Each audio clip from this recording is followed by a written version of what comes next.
El cielo y el infierno. Un guerrero samurái fue a ver al maestro Zen Hakuin y le preguntó: ¿existe el infierno? ¿Existe el cielo?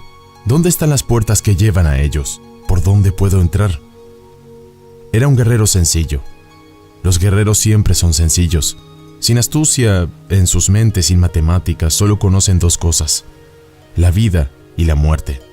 Él no había venido a aprender ninguna doctrina. Solo quería saber dónde estaban las puertas para poder evitar la del infierno y entrar en el cielo. Hakuin le respondió de una manera que solo un guerrero podía haber entendido.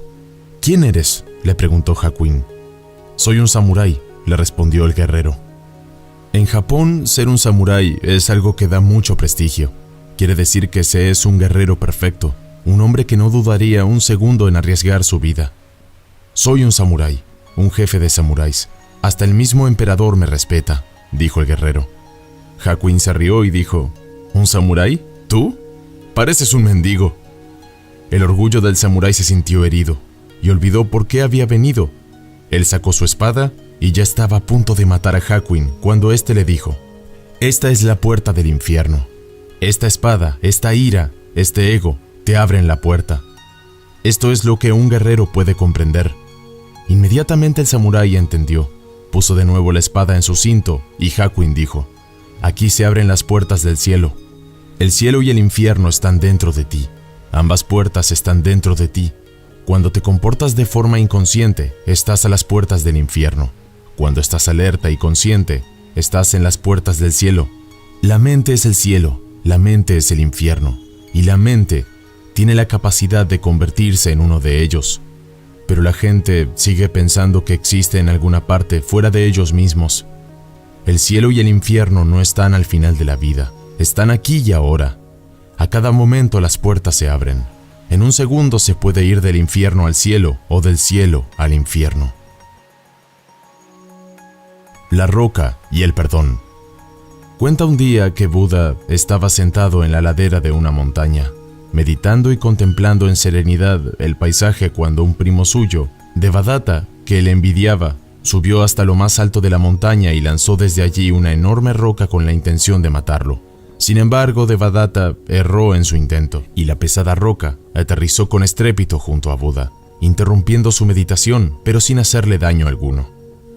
Instantes después, el maestro siguió como si nada, sereno y mirando al horizonte. Días después, Buda se encontró con su primo, y este avergonzado le preguntó: «Maestro, ¿no estás enfadado?» «No, claro que no», contestó él. «¿Por qué no lo estás? Intenté matarte». «Porque ni tú eres ya el mismo que arrojó la roca, ni yo soy el mismo que estaba allí sentado». La moraleja de esta fábula budista es realmente hermosa e inspiradora. El tiempo que pasa nos cambia constantemente. El amor hace que sanemos gracias al perdón. Todo pasa si sufrimos. Muchas veces sufrimos por alguna pérdida, por alguien que nos hace daño, por aquel que nos envidia. Pero todo pasa porque el tiempo hace que estemos en constante cambio. Cambiamos a cada instante. Si sabemos ver esto, nos daremos cuenta de que hoy no somos los mismos que ayer, porque las experiencias vividas durante todo el día nos han modelado y nos han cambiado, y mañana no seremos como hoy, porque habremos añadido nuevas vivencias a nuestra vida. Cambiamos constantemente. Dicen que el tiempo lo cura todo, pero no es el tiempo, sino el amor. El amor es en realidad el antídoto que necesitamos para sanar, y el perdón, la tirita que ayuda a cicatrizar una herida. Muchas veces la herida sigue ahí, porque nunca llegamos a perdonar, y por eso no conseguimos que cicatrice. Sí, perdonar es necesario para cerrar heridas, pero para perdonar necesitamos amar. El bote vacío. Un monje al que le gustaba meditar en silencio decidió un día subirse a un bote y remar hasta el centro de un lago. Allí estaría mucho más tranquilo y podría meditar mejor. Ya estaba en el centro del lago y cerró los ojos. ¡Qué paz respiraba! Pero de pronto, cuando estaba en la fase más profunda de sus reflexiones, algo golpeó su barca y lo desconcentró. Le molestó tanto que pensó: en cuanto abra los ojos, la persona que golpeó mi bote me va a escuchar. Estaba tan furioso. Sin embargo, al abrir los ojos, solo vio una barca vacía, que seguramente arrastró el viento a la deriva hacia allí. Entonces se dio cuenta de que la ira no venía del exterior, sino que residía en él. Cada vez que me enoje con alguien, pensó, recordaré que ese enfado está dentro de mí. La ira nace dentro de nosotros, por mucho que pensemos que el culpable esté afuera. La paz interior que algo externo perturbó hace que pienses que es algo que es culpable. Tal vez pienses que existe un culpable para la ira, que algo hizo que te enojaras y que es precisamente el culpable de que te sientas así. Pero en realidad eres tú quien escogió la ira como forma de expresión de tu turbación. Las emociones nacen dentro de nosotros y debemos ser capaces de controlarlas. ¿Por qué enfadarnos con alguien si es una emoción que creamos nosotros mismos? Tú eliges canalizar esa emoción. Es natural sentir enfado. ¿Cómo no enfadarnos cuando estamos concentrados en algo y de pronto causas externas nos hacen perder la concentración? Y sin embargo, está en nuestras manos decidir cómo gestionar ese contratiempo. Podemos enfadarnos en un primer momento, pero pensar, no pasa nada, son cosas que pasan. O bien intentar castigar a quien pensamos que originó nuestro enfado, y de forma injusta. Esta historia puede complementarse con este micro relato. ¿Por qué la gente grita cuando está enojada?, preguntó el maestro. Porque perdemos la calma, por eso gritamos, contestó un discípulo. Pero, ¿por qué gritar si la otra persona está a tu lado?, volvió a agregar el maestro. Nadie contestó esta vez, y el maestro entonces dijo: cuando dos personas están enojadas, sus corazones se alejan mucho. Para cubrir dicha distancia deben gritar para escucharse. Cuanto más enojados estén, más alejados estarán y tendrán que gritar más para poder escucharse el uno al otro. Y sin embargo, cuando dos personas se enamoran, se hablan suavemente, porque sus corazones están muy cerca. La distancia entre ellos es muy pequeña. Cuando discutas, no dejes que tu corazón se aleje, no digan palabras que te distancien más, pues llegará algún día en que la distancia será tanta que no podrás encontrar el camino de regreso.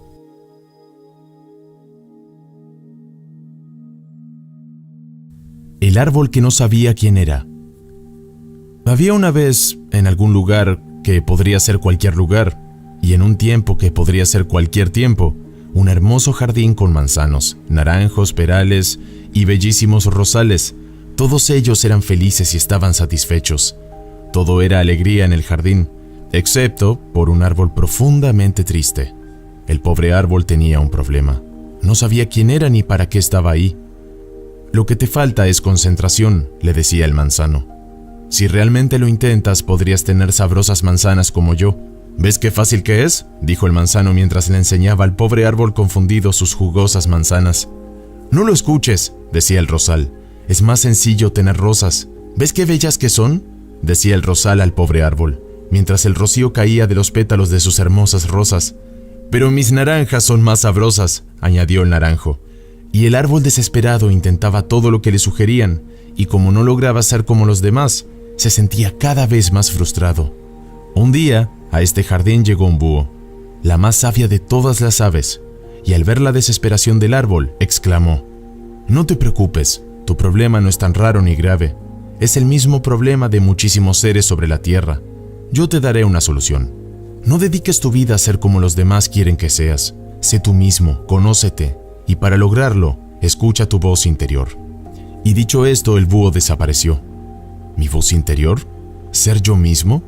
¿Conocerme?, se preguntaba el árbol desesperado cuando de pronto comprendió. Entonces, cerrando sus ojos y oídos, abrió el corazón y por fin pudo escuchar su voz interior diciéndole: «Tú jamás darás manzanas porque no eres un manzano, ni florecerás cada primavera porque no eres un rosal. Eres un roble y tu destino es crecer grande y majestuoso, dar cobijo y hogar a las aves, sombra a los viajeros y belleza al paisaje. Tienes una misión, ahora cúmplela». Y el árbol se sintió fuerte y seguro de sí mismo, así que se dispuso a hacer todo aquello para lo cual estaba destinado. Muy pronto, el árbol llenó todo su espacio y fue admirado y respetado por todos.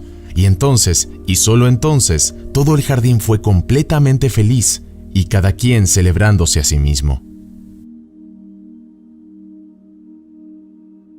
La iluminación inexplicable. Había una vez un hombre llamado Moyut. Vivía en una aldea en la que había obtenido un puesto como pequeño funcionario y parecía muy probable que fuese a terminar sus días como inspector de pesos y medidas.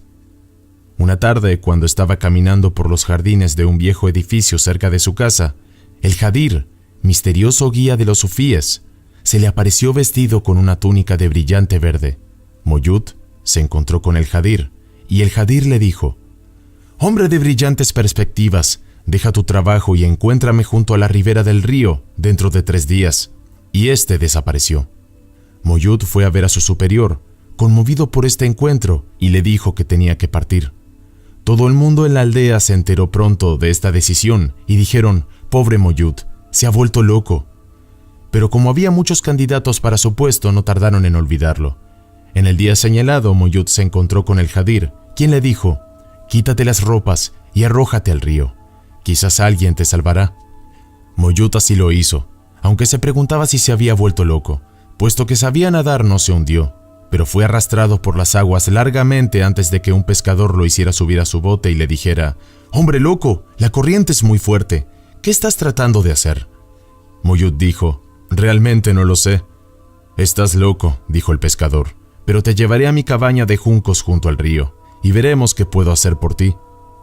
Cuando el pescador descubrió que Moyud era una persona instruida, aprendió de él a leer y a escribir. A cambio le dio alimento y un lugar donde habitar. Moyud ayudaba al pescador en su trabajo. Después de unos pocos meses, el Hadir volvió a aparecer, esta vez en plena noche, al pie de la cama de Moyud, y le dijo: «Levántate y deja a este pescador. Se te proveerá de lo necesario». Moyud salió inmediatamente de la cabaña, se vistió como pescador y vagabundeó hasta llegar a una carretera. Cuando se hizo el día, vio a un agricultor en un burro en su camino hacia el mercado. «¿Buscas trabajo?», le preguntó el agricultor, «porque necesito a un hombre que me ayude a traer de vuelta algunas compras que debo hacer». Entonces Moyud lo siguió. Trabajó para el agricultor durante casi 2 años, tiempo en el cual aprendió bastante sobre agricultura, pero sobre ninguna otra cosa más.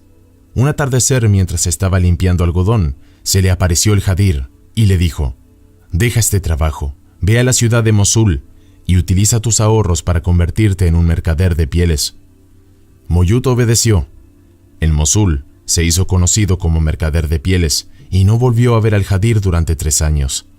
Había ahorrado una suma considerable de dinero y estaba pensando en comprar una casa, cuando el Hadir volvió a aparecerse ante él y le dijo: «Dame tu dinero. Ahora deja este pueblo y ve a la lejana ciudad de Samarcanda, y allí trabaja como almacenero». Moyud así lo hizo. En este momento, Moyud comenzó a mostrar indudables signos de iluminación. Curaba a los enfermos, ayudaba a sus prójimos durante su tiempo libre y notaba que los misterios se iban profundizando en él cada vez más y acentuadamente.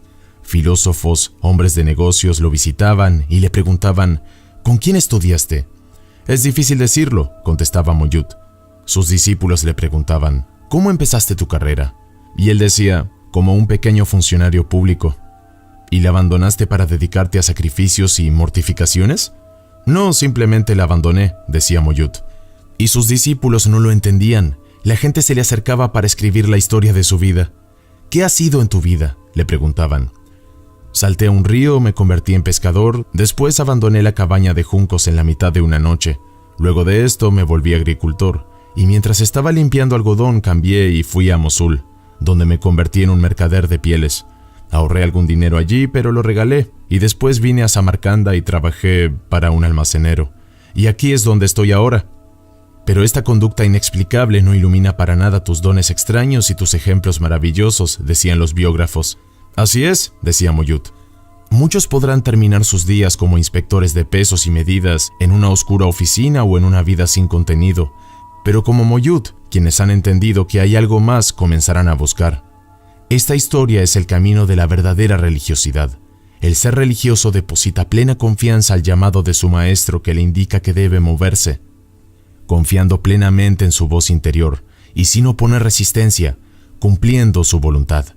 Para los ojos de quienes viven una vida mundana, esto parecerá una locura. El hombre que ha comenzado a confiar se vuelve desprendido. Con un gran coraje y confianza fluye en el río de la vida sin oponer resistencia.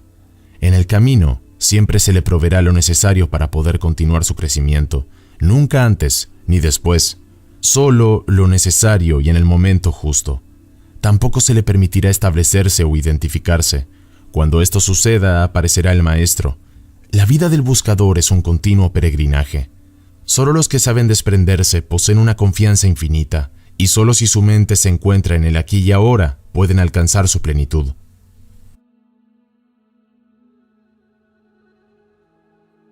Suerte o desgracia. Había una vez un niño pobre que vivía en China y estaba sentado en la acera, a la puerta de su casa. Lo que más deseaba en este mundo era un caballo, pero no tenía dinero. Justo ese día, pasó por su calle una manada de caballos con un portillo, incapaz de acompañar al grupo. El dueño de la manada, que conocía el deseo del niño, le preguntó si quería el potro. Exultante, el niño aceptó. Un vecino, al saber lo ocurrido, dijo al padre del niño que su hijo tenía mucha suerte. El padre le preguntó por qué, y el vecino respondió: su hijo quería un caballo, pasó la manada y le regalaron un potrillo. ¿No es eso suerte? Puede ser una suerte o una desgracia, contestó el padre. El niño cuidó el caballo con celo, pero un día ya crecido, el animal huyó. Esta vez el vecino dijo: su hijo no tiene suerte, ¿eh? Le regalaron un potro, cuida de él, y cuando crece este huye. Puede ser una desgracia o también una suerte, repitió el padre. Pasó el tiempo y un día el caballo regresó acompañado de una manada salvaje de 100 caballos. El niño, que ya era un muchacho, consiguió cercarlos y adueñarse de todos, y el vecino dijo: su hijo tiene suerte. Recibió un potro, lo cría, este huye y vuelve luego con una manada de 100 caballos salvajes.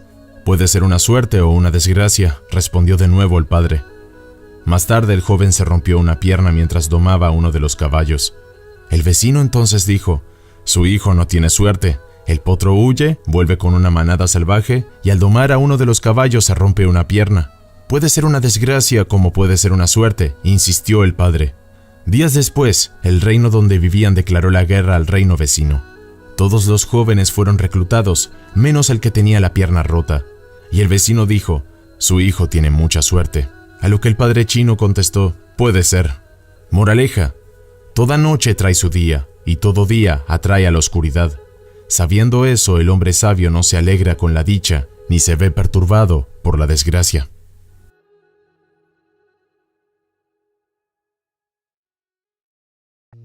El árbol de los problemas. Había contratado un carpintero para ayudarme a reparar mi vieja granja. Él acababa de finalizar su primer día de trabajo, que había sido muy duro. Su sierra eléctrica se había estropeado, lo que le había hecho perder mucho tiempo, y ahora su antiguo camión se negaba a arrancar. Mientras lo llevaba a su casa, permaneció en silencio, y una vez que llegamos, me invitó a conocer a su familia. Nos dirigimos a la puerta de su casa y se detuvo brevemente frente a un precioso olivo centenario. Tocó el tronco con ambas manos. Al entrar en su casa ocurrió una sorprendente transformación. Su bronceada cara sonreía plenamente. Abrazó a sus 2 pequeños hijos y le dio un beso a su esposa. La energía había cambiado completamente. Posteriormente me acompañó hasta el coche. Cuando pasamos cerca del olivo, sentí curiosidad y le pregunté acerca de lo visto cuando entramos. «Ese es mi árbol de los problemas», contestó. «Sé que no puedo evitar tener problemas durante el día, como hoy en el trabajo, por ejemplo, pero no quiero traer esos problemas a mi casa. Así que cuando llego aquí por la noche, cuelgo mis problemas en el árbol. Luego a la mañana, cuando salgo de mi casa, los recojo otra vez.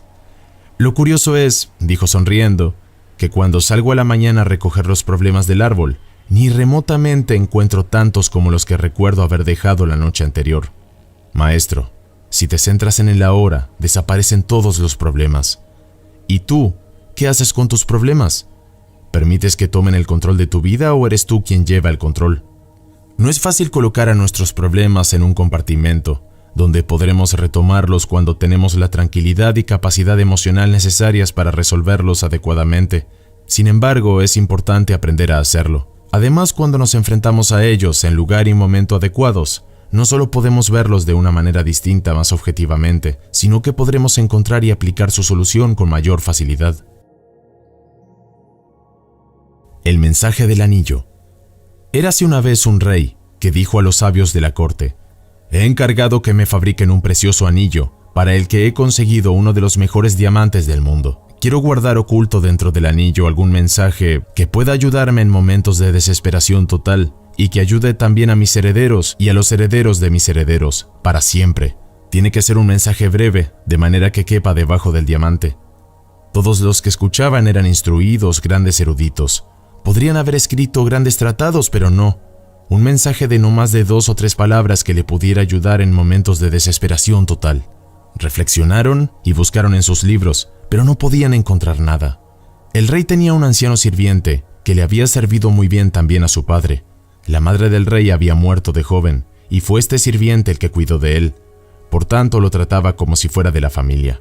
El rey sentía un inmenso respeto por el anciano, de modo que también lo consultó, y éste le dijo: «No soy un sabio, ni un erudito, ni un académico, pero conozco el mensaje que tienes que llevar en el anillo. Durante mi larga vida en el palacio me he encontrado con todo tipo de gente, y en una ocasión conocí a un místico. Era invitado de tu padre, y mientras estuvo en el palacio me pusieron a su servicio. Antes de marcharse, como gesto de agradecimiento, me dio este mensaje. El anciano lo escribió en un diminuto papel, lo dobló y se lo dio al rey. Pero no lo leas ahora, le dijo. Manténlo escondido en el anillo. Léelo solo cuando todo lo demás haya fracasado, cuando no encuentres la salida a una situación. Y ese momento no tardó en llegar. El país fue invadido, y el rey perdió su reino y emprendió la huida en su caballo para salvar la vida mientras sus enemigos lo perseguían. Estaba solo, y los perseguidores eran numerosos. Llegó a un lugar donde el camino se acababa. No había salida. Delante de él se abría un precipicio y un profundo valle. Caer por él sería el fin. Y no podía volver porque el enemigo le cerraba el camino. Ya podía escuchar el trote de los caballos. No podía seguir hacia adelante y no había ningún otro camino. De repente se acordó del anillo. Lo abrió, sacó el papel y allí encontró un pequeño mensaje tremendamente valioso. Simplemente decía: «Esto también pasará». Mientras leía, «Esto también pasará», sintió que se hacía a su alrededor un gran silencio. Los enemigos que le perseguían debían haberse perdido en el bosque, o tal vez se hubieran equivocado de camino, pero lo cierto es que, poco a poco, dejó de escuchar el trote de los caballos. El rey se sentía profundamente agradecido al sirviente y al místico desconocido. Aquellas palabras habían resultado milagrosas. Dobló el papel, volvió a ponerlo en el anillo, reunió a sus ejércitos y reconquistó el reino. Y el día en que entraba de nuevo victorioso en la capital, hubo una gran celebración con música y bailes, y él se sentía muy orgulloso de sí mismo.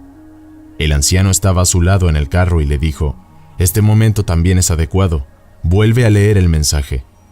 «¿Qué quieres decir?», preguntó el rey. «Ahora he vencido. La gente celebra mi vuelta.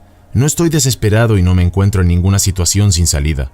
«Escucha», dijo el anciano.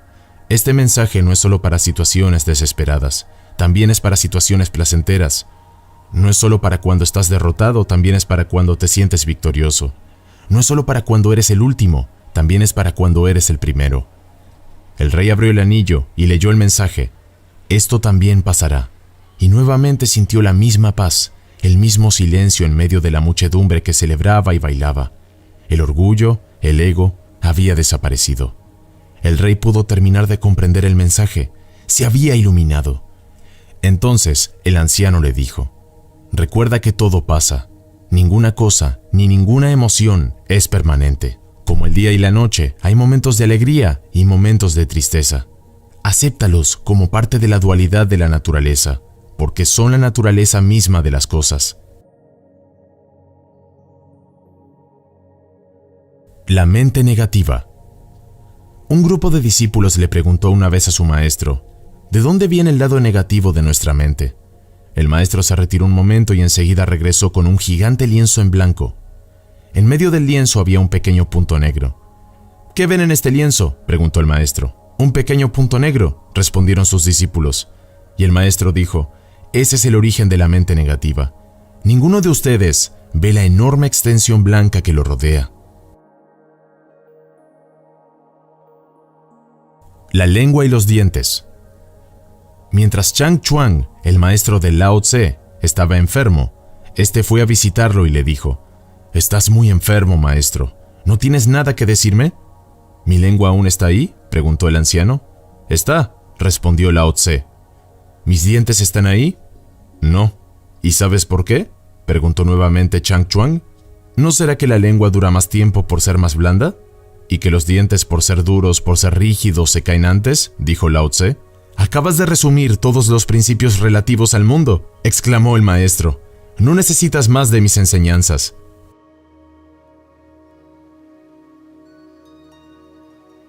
Cielo e infierno.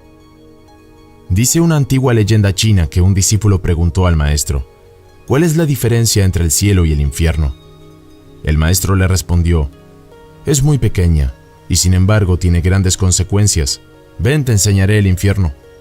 Ingresaron a una habitación donde un grupo de personas estaba sentado alrededor de una mesa enorme, repleta de exquisiteces en su centro. Pero a pesar de eso, todos estaban hambrientos y desesperados.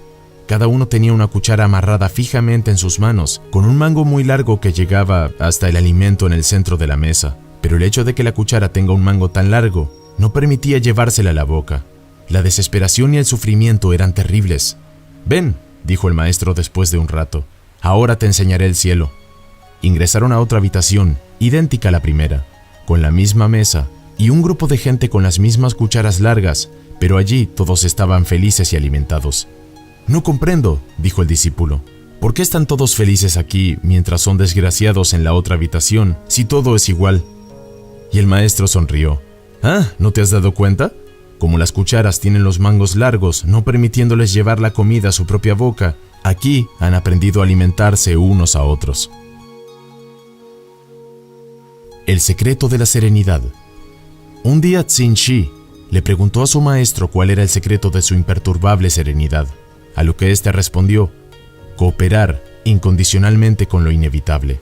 Explíquese, maestro, dijo todavía el confuso joven alumno.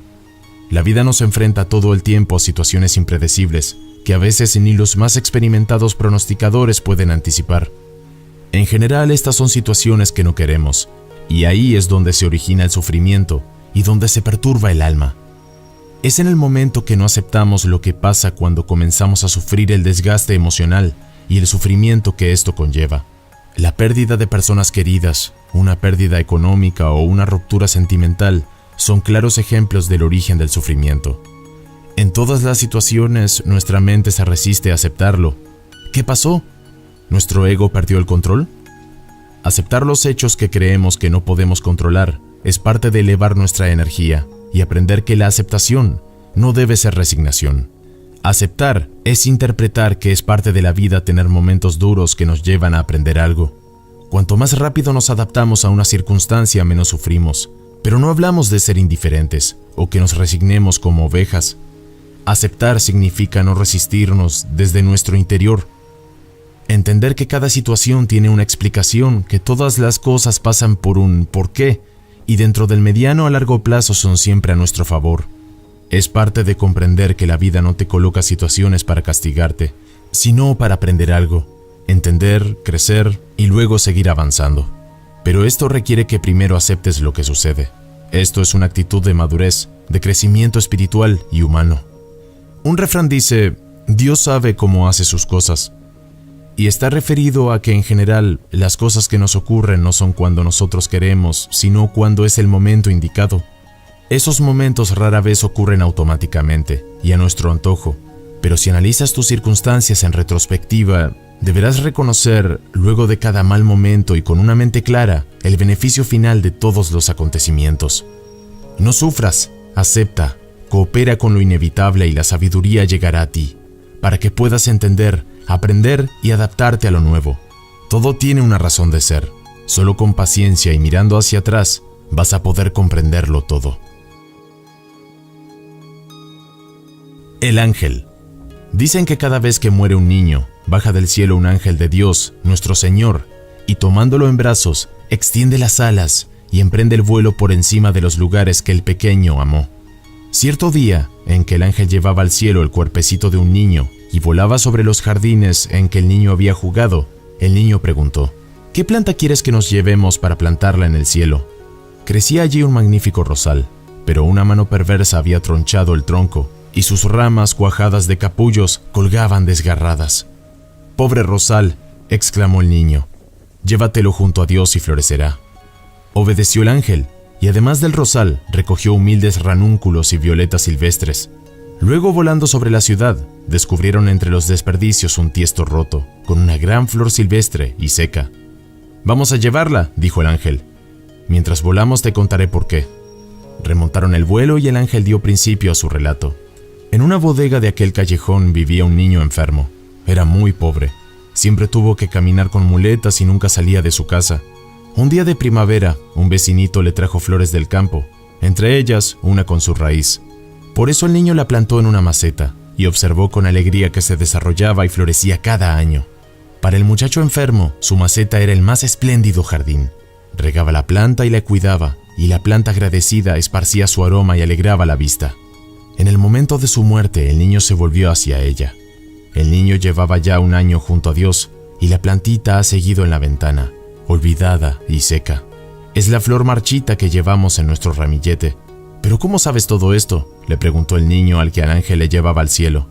Lo sé, respondió el ángel, porque yo era aquel niño enfermo que se sostenía sobre sus muletas. Y qué bien conozco mi flor. El pequeño abrió de par en par sus ojos y clavó la mirada en el rostro esplendoroso del ángel. Y en ese momento se encontraron en el cielo de nuestro Señor, donde reina la alegría y la bienaventuranza. Dios apretó al niño muerto contra su corazón, y al instante le salieron a este alas como los demás ángeles, y con ellas se echó a volar. Nuestro Señor también apretó contra su pecho todas las flores y besó la marchita flor silvestre. Y la flor rompió a cantar con el coro de ángeles que rodean al Altísimo. Todos, grandes y chicos, cantaban también. Si te interesa saber más sobre este tema, te recomiendo el siguiente video disponible en este canal. Búscalo así: La ley del karma, historia budista para entender el karma y el dharma. Esto es Universo Consciente. Si te ha gustado este video, puedes dar like, comentar o suscribirte. ¡Vamos, inténtalo! Te estamos esperando.